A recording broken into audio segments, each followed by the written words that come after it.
Bonjour tout le monde, ici Michel Lacroix qui vous souhaite la bienvenue à l'émission Au 19e. Cette semaine, une entrevue en compagnie de l'ex-hockeyeur et maniaque de course automobile Patrice Brisebois. À la leçon, Johan Benson va nous parler des coups lobés magiques qui sont effectués autour des verres, ô combien satisfaisants. Et à la visite, on se tourne du côté de la vallée du Richelieu. Tout ça et plus encore cette semaine à l'émission Au 19e. Au 19e, une présentation de RBC au service de votre réussite. En collaboration avec Mulligan Centre du Golf. Pour un nouvel élan. Et par les professionnels de la PGA du Québec, les experts en golf.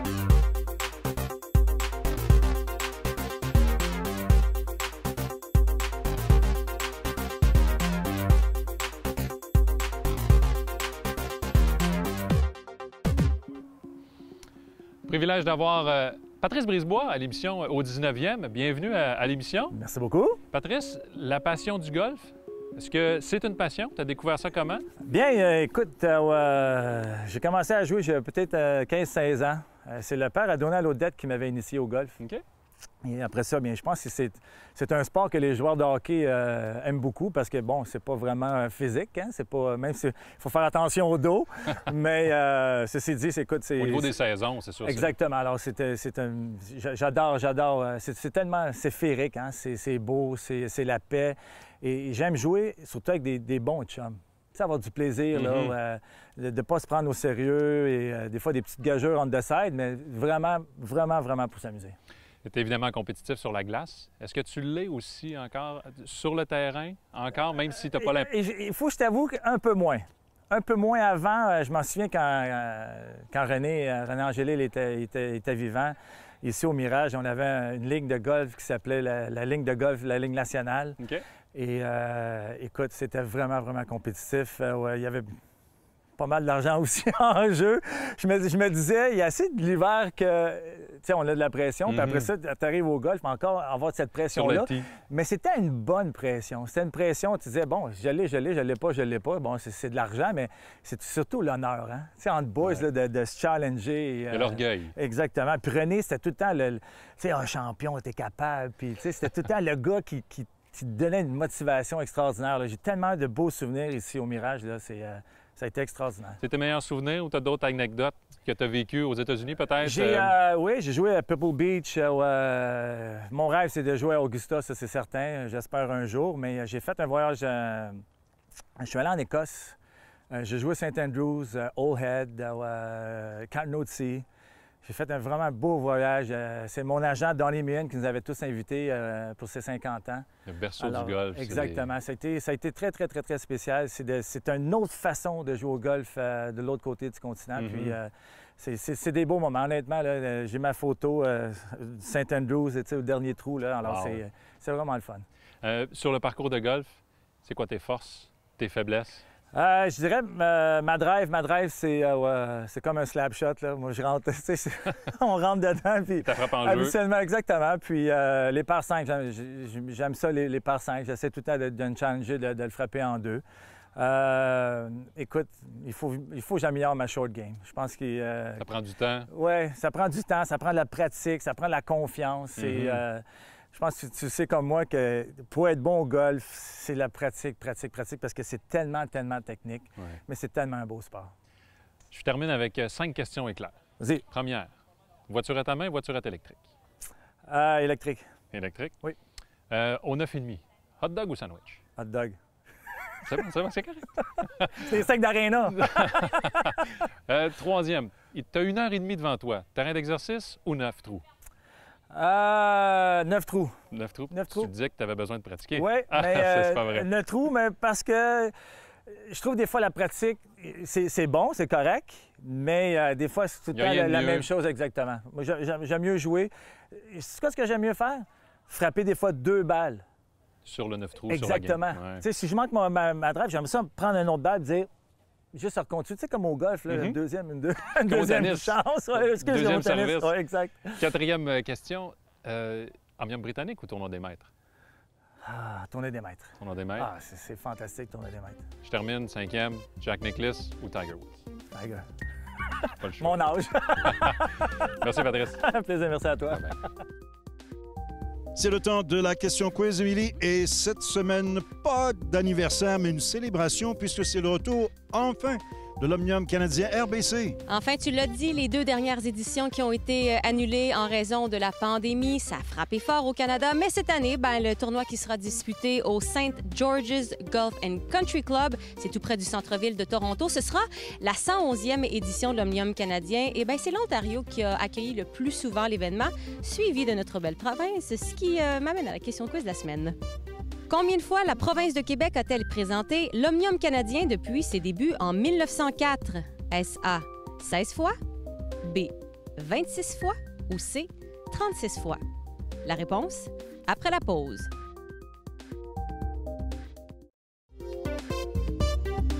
Avant la pause, nous vous avons demandé combien de fois la province de Québec a-t-elle présenté l'Omnium canadien depuis ses débuts en 1904? Eh bien, Michel, la réponse est B. 26 fois que l'Omnium canadien a été disputé en sol québécois, dont 10 étaient au Club de golf Royal Montréal. Et la plus récente, c'était en 2014. Tout à fait. Il faut remonter aux années 70 pour être allé ailleurs au Québec. Des 12 parcours qui ont été utilisés, il y en a un qui est disparu. C'était le municipal de Montréal. Et il y avait une petite question piège, puisque un des 12, avec le nom de Royal Ottawa, est situé en Outaouais et non pas en Ontario. Voilà la question piège. Mulligan Centre du Golf présente la capsule équipement. Mulligan Centre du Golf pour un nouvel élan.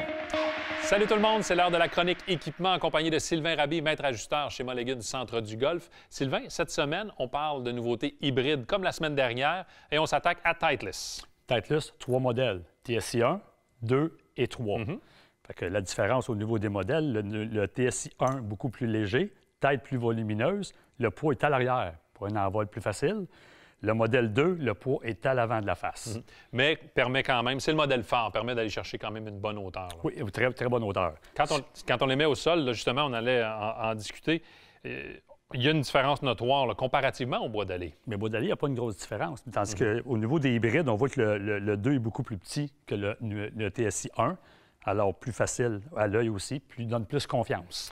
C'est normal aussi parce qu'avec une vitesse d'élan modérée, on tend davantage vers des bois d'allée. C'est pour cette raison qu'on a un look pratiquement de bois d'allée avec les hybrides TSI 1. Oui. Puis il y a aussi technologie, le SureFit Tour, qui est 16 ajustements. Sur tous les modèles, en fait. Sur tous les modèles. Puis on a la fameuse face en acier 455. Sur le modèle TSI 3, on a un peu plus d'ajustabilité. Oui, on peut ajuster avec le pot en dessous du bâton. C'est que droite, gauche, crochet intérieur, crochet extérieur. Donc, 3 positions. Et c'est dissimulé sous la semelle. Sous la semelle. On écoute les ingénieurs de chez Titleist. So again, now we've got a TSI 1 lightweight hybrid, TSI 2 kind of our classic shape hybrid, and then a TSI 3 which is almost in between a utility iron and a hybrid. So we've got 3 great shapes. And if you flip our irons, or our hybrids over, you can actually see where the weight is positioned in each one, which is really interesting. So you've got the weight all the way low and deep in TSI 1. Well, what's that going to do? It's going to help you launch that thing as high as can be.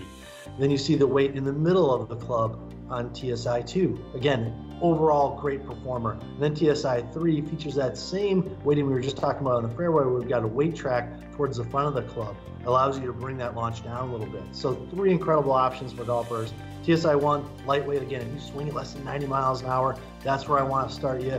TSI 2, hey, if you are someone who needs a hybrid's helping your game, that's where we're going to start you. And then finally, if you're someone who really likes to hit down on the ball, likes to play a hybrid more like an iron, but needs a little bit of launch, needs a little bit of speed, TSI 3 is where we'd start you. Du côté de Cobra maintenant, le modèle LTDX, un seul modèle en fait pour les hybrides. Oui, technologie PowerCore et la fameuse Hot Face qui donne 15 points de percussion idéal. Ce qui est intéressant dans ce modèle, c'est qu'on a une technologie que l'on a ajoutée et une autre qui a été retirée. On écoute Tom Osavsky à ce propos. That's right. You know, we have the Power Core as the other metals do, but we're adding in the Power Shell, and this comes back from one of our older King Oversize hybrids, as well as last year's King Tech hybrid, which has that Power Shell L-shaped face. We know that helps us get more flex from the face, which means higher launch angles, lower spins, and more speeds, which is what everyone wants in their hybrid for performance. Yeah, again, the sole and the face are a high-strength steel material. We've added a little bit of shaping up here to help it get through turf. One of the things you always look at is it's got also a little bit of a rail system on the back end, but what we call a ski in the front. And I think everybody up north knows what skis do. You don't want your ski toes to be flat, you want a little relief there. So when you first get into the material, it actually comes out and gets through the grass very cleanly. L'impact au sol, Sylvain, est un élément qui est tellement important quand vient le temps de sélectionner soit des fers longs ou des bâtons hybrides. Oui, parce qu'on s'entend qu'un joueur qui a un beau handicap, l'impact va être meilleur qu'un joueur qui a un handicap plus élevé. Alors de là, le choix du bâton. L'impact est plus précis, plus constant. Oui. Une semelle plus large, ça permet d'être beaucoup plus... le bâton est plus indulgent, là, finalement. Oui. Maintenant, toujours du côté de Cobra, le Air X qui a une particularité bien précise. Écoute, un peu comme dans le bois d'allée, on a une grippe qui est très légère, une tige qui est légère et une tête qui est très légère aussi. Comme l'ensemble des fers et le bois de départ, c'est une famille qui facilite la tâche pour les golfeurs aux élans un peu plus à vitesse modérée. Oui.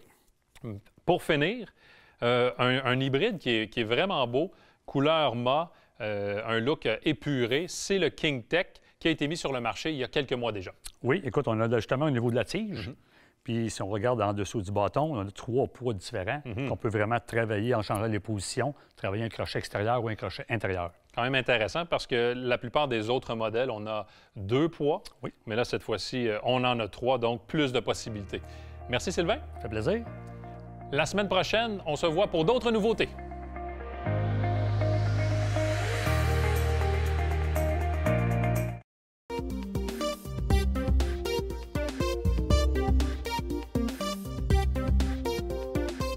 Saviez-vous que les images que l'on vous présente le dimanche après-midi lors d'une ronde finale sur le circuit PGA Tour ne sont pas nécessairement représentatives de ce qui se passe sur ce circuit d'un point de vue statistique, car bien souvent, ça nous ajoute de la pression sur notre propre jeu parce que l'on croit que l'on pourrait faire mieux.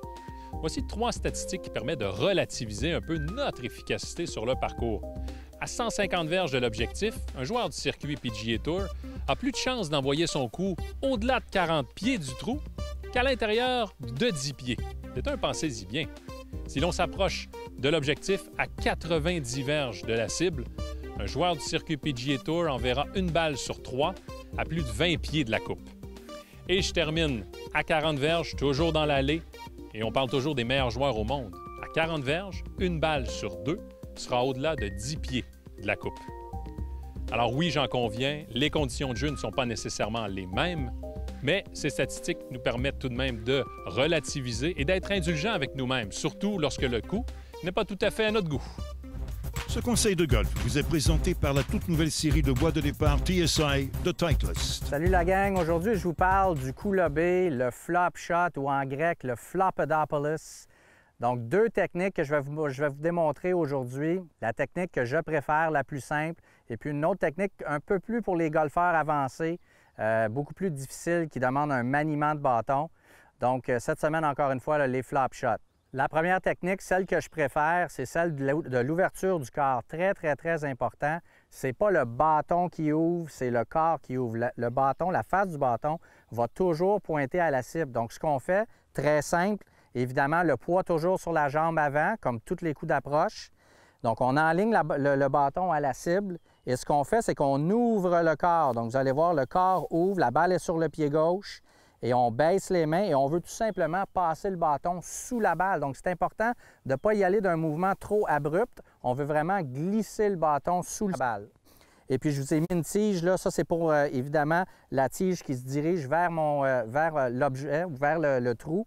Et ce qu'on fait, c'est qu'on ouvre le corps, la face pointe à la cible et on fait tout simplement glisser le bâton sous la balle. Point qui est très important, on veut la tige perpendiculaire au sol. On ne veut pas avoir les mains vraiment à l'avant parce qu'on va arriver avec la partie coupante du wedge. Donc, le bâton va rentrer dans le sol, ce qui est très important. On veut ramener les mains ni plus ni moins à 90 degrés perpendiculaires au sol ou, si vous préférez, à la position à l'adresse. Donc, à l'adresse, on va avoir la tige perpendiculaire au sol et on veut tout simplement la ramener comme à la position initiale. Pour la deuxième technique, la technique beaucoup plus compliquée qui s'adresse surtout aux golfeurs plus avancés ou les golfeurs qui sont très manuels, je vous dirais, les golfeurs qui ont beaucoup de mains dans leur élan. Donc, on veut la position de balle, encore une fois, du côté gauche, le poids sur le pied gauche aussi. Et tout simplement, ce qu'on fait, c'est qu'on y va avec une position beaucoup plus alignée vers la cible, pas ouverte comme celle précédente. Et ce qu'on fait, c'est tout simplement, là, on flippe les mains, si vous me permettez l'expression. On veut glisser le bâton sous la balle. On veut vraiment une action des mains. Donc, ça va ressembler à ceci. La position de bâton est enlignée vers la cible, encore une fois. Position de balle vers l'avant. Et on veut avoir les mains un petit peu à l'arrière de la balle à l'adresse. On veut que la tige soit inclinée vers l'arrière pour, encore une fois, un angle maximal du bâton. Et ce qu'on fait, c'est qu'on tout simplement, là, on flippe les mains sous la balle. Je vous recommande fortement l'option 1. C'est l'option qui est utilisée par la majorité des joueurs sur le PGA Tour. L'option 2, c'est aussi une option viable, mais ça demande beaucoup de pratique. Et encore une fois, c'est plus pour les golfeurs là, très aguerris. L'autre chose que je voulais vous parler, c'est lorsqu'on est dans l'herbe longue, lorsque la balle est soulevée dans l'herbe longue, on n'est pas obligé d'ouvrir la face vraiment du bâton parce que la balle est déjà soulevée. Donc, lorsqu'on va passer sous la balle, on va frapper le dessus du bâton. Notre balle va sortir un petit peu amortie. Elle ne sortira pas avec beaucoup de vélocité. Donc, c'est très important d'y aller avec une belle lecture là, de la position de balle. Ce n'est pas à tous les coups qu'on a besoin du fameux coup lobé ou du flop shot. Sur ce, je vous souhaite une belle saison de golf.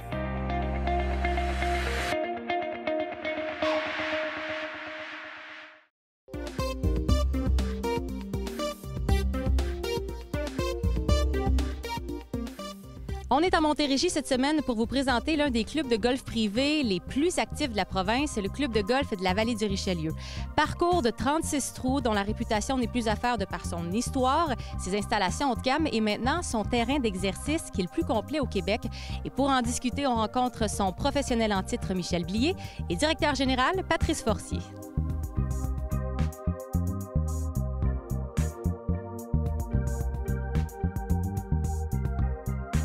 C'est sûr que la vallée du Richelieu, tout le monde la connaît depuis longtemps. C'est un club qui a reçu beaucoup d'événements, dont les joueurs, les membres. On a beaucoup de membres ici. Les membres sont vraiment passionnés de golf. Je pense que c'est un choix pour eux de faire une activité vraiment principale dans leur vie. On s'en rend compte, l'achalandage est super bon, la qualité du parcours, les deux parcours sont super intéressants à jouer, différents l'un et l'autre. On sent que, tu sais, je parlais à des membres il n'y a pas longtemps, quand tu invites quelqu'un à venir jouer à la vallée du Richelieu, c'est facile de dire oui. On a la chance de recevoir des gens de l'extérieur qui peuvent venir profiter des installations. Je crois qu'on a un terrain différent l'un et l'autre. Peut-être au niveau de la précision du coup de départ, il y en a un, je pense que le Rouville est peut-être un petit peu plus facile sur la précision du coup de départ, pendant que le Verchères est un petit peu plus serré. Mais le Rouville nous attend beaucoup autour des verts. Donc c'est là que je pense que les 14 bâtons vont jouer, c'est certain, sur ces deux parcours-là. Je dirais que pour parler à des gens, il y en a un qui est peut-être un petit peu plus facile que l'autre, qui est le Verchères. Mais les deux, c'est deux très bons défis avec des qualités de jeu exceptionnelles.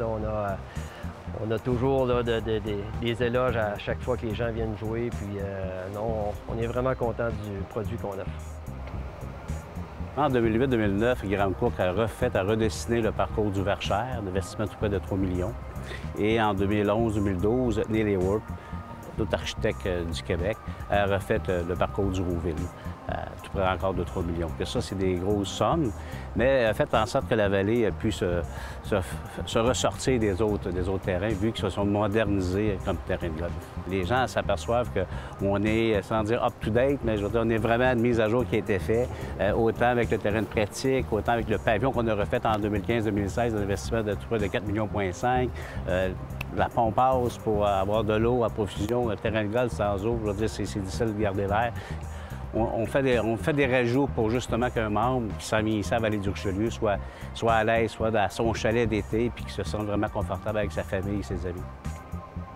On avait un projet en 2011-2012 avec améliorer notre terrain de pratique. La faiblesse à la vallée du Richelieu, c'est notre terrain de pratique. Il y a une dénivellation de 50 pieds. On regardait aussi à l'époque pour avoir un centre de performance, un fitting center. On a mis ça sur la glace, on a travaillé, on avait eu l'accord par contre de la LGA d'investir, mais on a mis ça sur la glace. Et je pense que le résultat est ici présentement, qu'est-ce qu'on voit. Et avec l'architecte Neil Hayward, on a demandé à Neil de nous faire une place, une aire de pratique pour que justement la personne qui n'a pas le temps de jouer, ça vient ici pratiquer autant les coups d'approche, les fausses de sable que les longues distances. Et maintenant, on va pouvoir pratiquer. On a pratiqué cet hiver. On peut jouer au golf 12 mois par année à la vallée du Richelieu. On va pouvoir pratiquer 12 mois par année à la vallée du Richelieu. On peut se faire suivre des cours 12 mois par année, se faire évaluer nos élans, ces choses-là. C'est qu'est-ce qu'on voulait, se faire démarquer de tous les autres terrains de golf au Québec. C'est sûr qu'au travers de toute l'ampleur du champ de pratique, il y a quand même une bâtisse qui va être, qui est là, si on veut, puis qui va nous permettre de pouvoir faire de l'ajustement de bâton, de l'enseignement. On va avoir un Golf-In nous permet d'offrir les simulateurs de golf aussi. Donc, en hiver, les gens en ont profité. C'est vraiment un produit complet. Ici, il y a quand même beaucoup d'intervenants qui nous permettent d'offrir un bon service à la clientèle. On a 15 pros qui vont être toujours ici pour travailler, aider les gens à progresser dans le golf. Fait qu'on va avoir les outils de l'heure, si on veut, pour que chaque individu puisse optimiser son potentiel. Dans les professionnels qu'on a, tout le monde tire son épingle du jeu, tout le monde a sa spécialité. On veut de plus en plus faire en sorte que des gens soient attitrés à certaines portions de la partie. Tu sais, quelqu'un qui va peut-être être plus porté d'être, si on veut, d'avoir des démarches au niveau de la short game, du putting. L'autre personne à côté peut peut-être être un petit peu plus spécialisée dans la distance. On va même avoir des thérapeutes au niveau de la santé, de la biomécanique. On veut que ce centre-là soit vraiment très élargi au niveau des services offerts pour que l'individu qui s'y présente puisse avoir l'embarras du choix pour devenir un meilleur golfeur. Au niveau aussi de l'académie et tout ça, on pourra aussi recevoir les gens du public, si on veut. Donc, des gens qui veulent s'intéresser à venir voir notre centre, il y aura possibilité de le faire. Ça fait que c'est vraiment un club de golf qui est vraiment axé sur le sport, sur ses services, sur la qualité des gens qui les reçoivent. Donc, ça fait vraiment une belle expérience à vivre. C'est là-dessus que se termine l'émission au 19e cette semaine.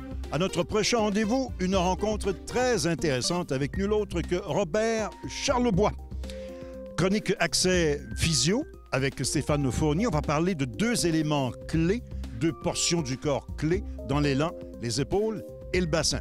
Et à la leçon, Jean-Sébastien, lui, va s'attarder sur les coups roulés, le mouvement, le geste, mais surtout la vision. Tout ça et plus encore la semaine prochaine à l'émission au 19e, là où on entend, évidemment, les meilleures histoires de golf. Au 19e vous a été présenté par RBC, au service de votre réussite. En collaboration avec Mulligan Centre du Golf, pour un nouvel élan. Et par les professionnels de la PGA du Québec, les experts en golf.